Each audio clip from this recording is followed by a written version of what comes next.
And hello, everybody. Welcome back to Unslaved. Very happy to be here with you. And we are also happy to have back with us once again Caleb Colley. We're going to be picking up on the last episode that we did with him. I did email this out to all of you watching to catch up on it. It was a fantastic episode number 122, where we were talking about Ireland's satanic cults. And Caleb has been continuing his research in this field, putting some ideas together. I believe he's also working on a future book project. It's right at the beginning stages, but we wanted to pick his brain and go over a couple aspects of the history of these satanic networks. And so welcome back, Caleb. So happy to have you here. And Michael, as always, I'm looking forward to a good discussion on this one. Thanks, David. And hi, welcome back to Colley, Caleb as well. You've been doing great work. We've been staying closely involved in that. And you had a computer crash, so we didn't get a proper banner for this episode, but we'll rectify that. And also, we want you on again in a couple of weeks after I've done a program on the horror genre of film, which is another one that you've been researching as well. We might touch on that a little bit in this program, but yeah, it's really the first hour. We should just focus on the aftermath of what happened. People who've watched that episode, Ireland's Satanic Cults, know that you had transcribed the whole of Jim Cairns's books, who's an Irish expert on these satanic cults. And then there was some meltdown after that where you had to remove the book from publication and all the rest of it. And instead, as the weeks followed, instead of saying, you're going to do it in a different format or try to get permission again or any of those things, you decided that really you could even do something more ambitious and adventurous and sort of take the same material up, and other studies and recontextualize it. And a work of your own, actually, where then you wouldn't run into these issues of, quotes and permissions and all the rest of it.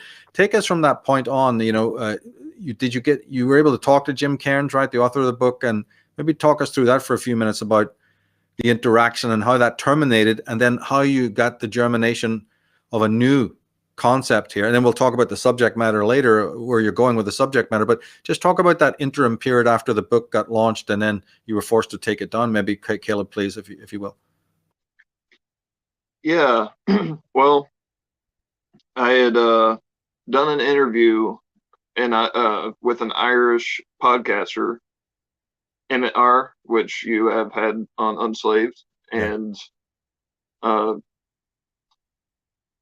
after that, it didn't take long before Jim Cairns heard about it, and he contacted us. And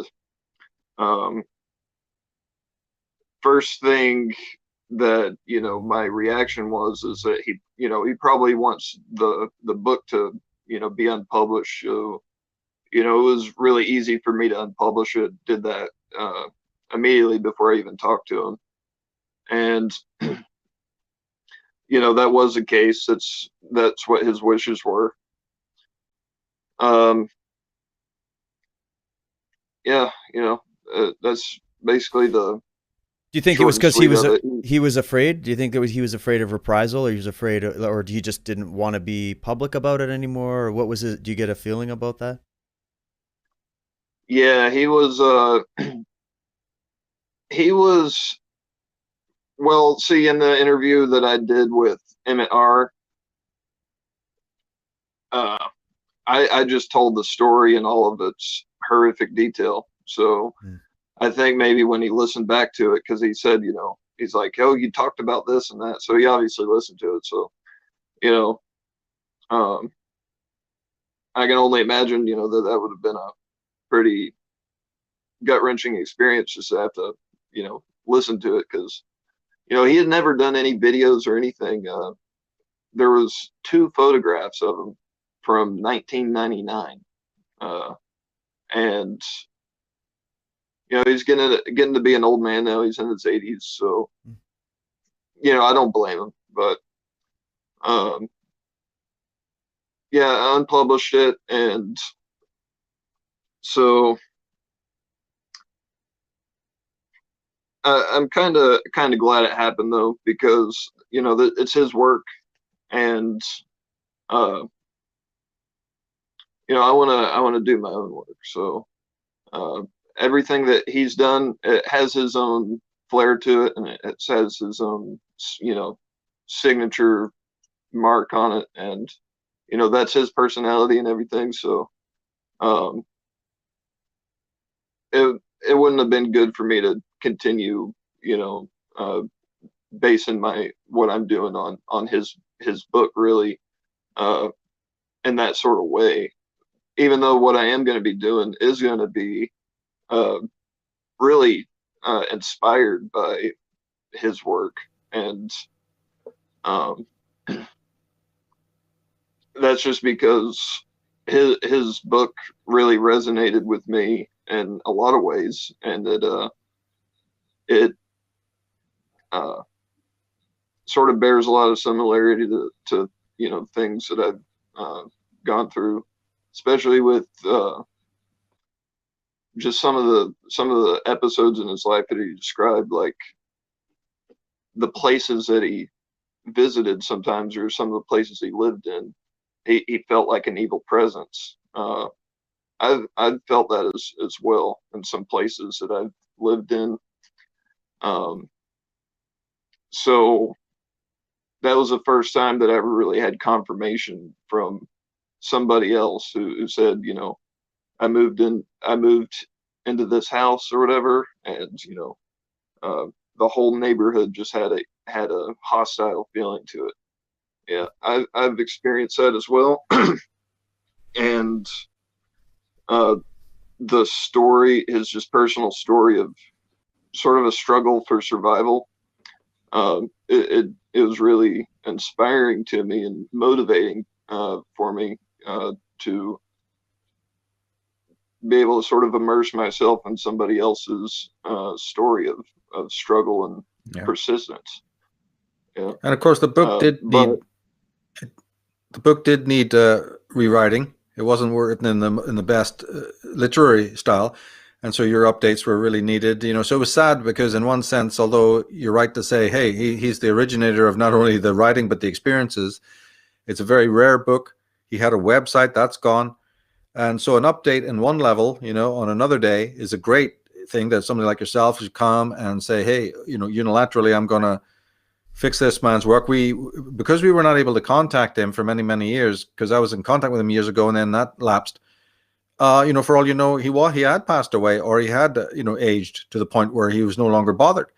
So what happened is, on the cards, it's something that, was an option that could have happened, where he, for reasons, whatever they were, legal or other, or just fed up with it, doesn't want to be bothered. I've had other authors in Ireland that just couldn't even handle the phone ringing. They'd written good books, and they're of an age where they couldn't stand that. Just people solicit, calling them and wanting to chew their ears and stuff. And that type of Irishman is well known to me, and they don't go for it. They don't know that all those trappings are, going to come with it as well. So there's multiple ways of looking at it. So what you did was very needed on a technical front, because you improved the book. But then there's also what you yourself have taken away from it. So let's talk about that. Did you germinate when you were doing the work to transcribe the book and edit it? Did it occur then that you could do this yourself, or better, or where did this thought, or was it afterwards that the thought germinated, where I got to do this myself personally, something under my own jurisdiction and signature, a journey of discovery? Or have you always wanted to write a book?